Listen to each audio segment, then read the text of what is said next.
Welcome students. जैसा कि मेरी पिछले वीडियोस में भी आदत रही है कि हमेशा न्यूमेरिकल छोटा सा शुरू करता हूँ और धीरे धीरे मैं उसका लेवल अप करता हूँ। तो मैं एक बार फिर से सिमेंटिक नेट का भी लेवल अप करते हुए एक न्यूमेरिकल आपके सामने रखता हूँ। आपको स्क्रीन पे शायद दिख भी रहा होगा कि कुछ स्टेटमेंट्स लिखे हुए हैं सिमेंटिक नोटेशन में, आपको उसको कन्वर्ट करना है। कुछ स्टेटमेंट हैं कुछ इस प्रकार से, is a circus elephant, A has part head, has part trunk. अब देखिए क्या है कि यहाँ पे एक सिमेंटिक नेटवर्क है जो कि क्या है, सर्कस के एलिफेंट के ऊपर है। सर्कस का एलिफेंट जो होता है वो खुद भी एक एलिफेंट होता है, मतलब ऐसा तो होगा नहीं कि सर्कस का एलिफेंट लॉयन बन जाएगा, नहीं।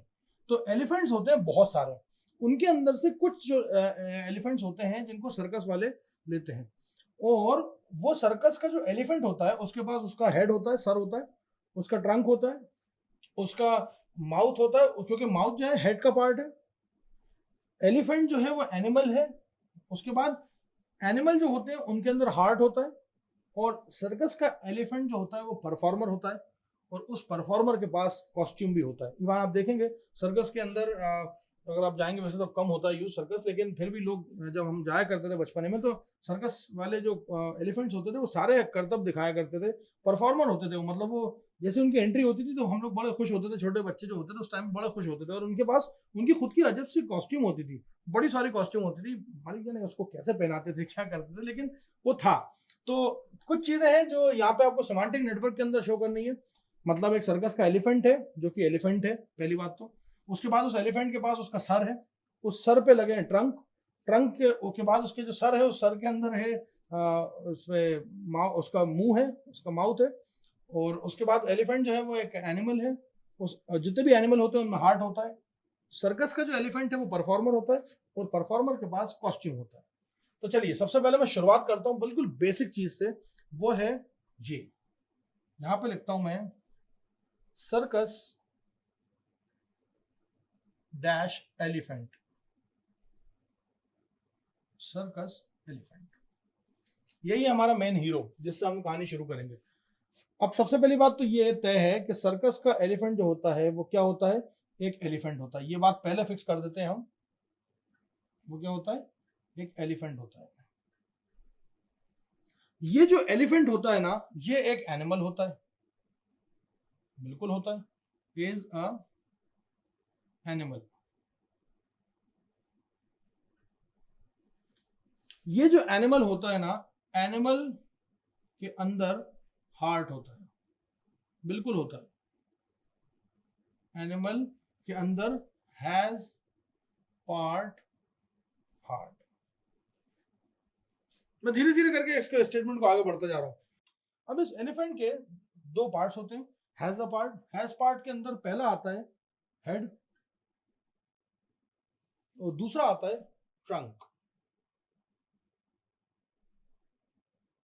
जो हेड होता है, हेड के अंदर ऑटोमेटिकली हेड का पार्ट क्या होता है, हैज पार्ट माउथ। मैं धीरे धीरे करके वो स्टेटमेंट्स को डिपिक्ट करता जा रहा हूं। अब आखिरी चीज बची परफॉर्मर की। यस, हमारा जो एलिफेंट होता है वो क्या होता है, एक परफॉर्मर होता है।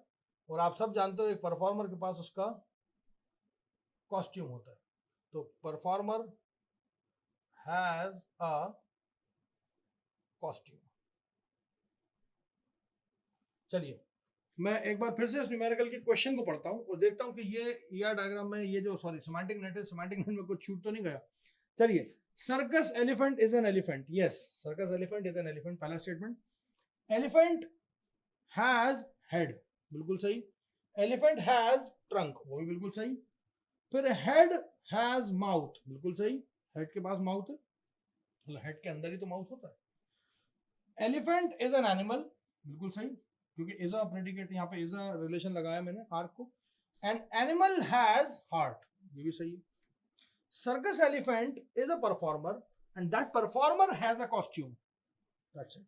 मैंने कुल मिला के इस पूरे न्यूमेरिकल में आपको ये दिखाना चाहा कि सिनारियो बड़े से बड़ा आ सकता है, लेकिन आप बिल्कुल स्थिर होकर एक एक स्टेटमेंट को पढ़ते जाइए और उस एक एक स्टेटमेंट को डिपिक्ट करने की कोशिश करिए। यहाँ पे कभी भी आपका आंसर गलत नहीं होगा। हो सकता है जो आप लोग मेरा आंसर देख रहे होंगे, शायद आपको लगे ऐसा कि नहीं, इससे बेटर आंसर आपके पास है, या सर हम तो बना सकते हैं इससे भी अच्छा, और उसमें छोटा होगा, वो मुझे उससे कोई आपत्ति नहीं है। लेकिन हो सकता है कि आप छोटा बनाने के चक्कर में उसको ज़्यादा ही नॉर्मलाइज करने के चक्कर में, रिड्यूस करने के चक्कर में कोई सा स्टेटमेंट मिसिंग कर दे, या फिर जो बात है उसका गलत मतलब निकल जाए। मतलब जो बात है वो बिल्कुल वैसी की वैसी होनी चाहिए। तो इसमें ऑब्जेक्ट जितनी बन रही हैं उतनी तो आपको बनानी ही पड़ेंगी।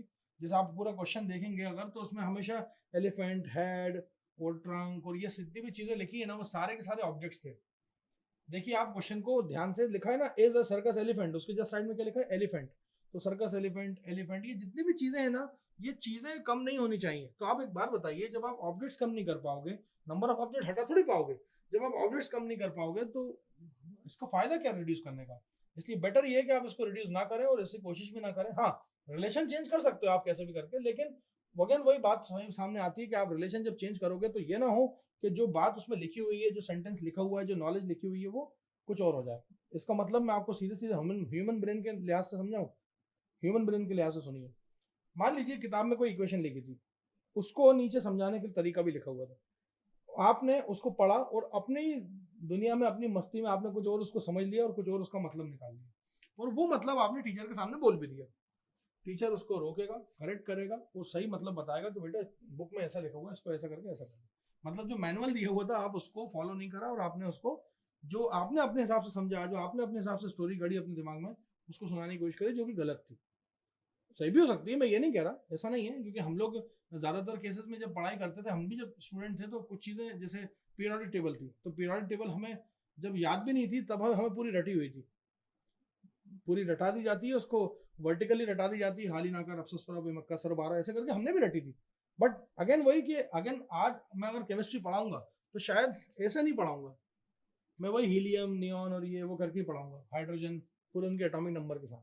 तो कहने का मतलब ये कि नॉलेज को रिप्रेजेंट करने में ये चीज़ का ख्याल रखना कि नॉलेज कहीं गलत रिप्रेजेंट ना हो जाए, जो आप सही कर रहे हो वो गलत ना हो जाए। Thank you so much.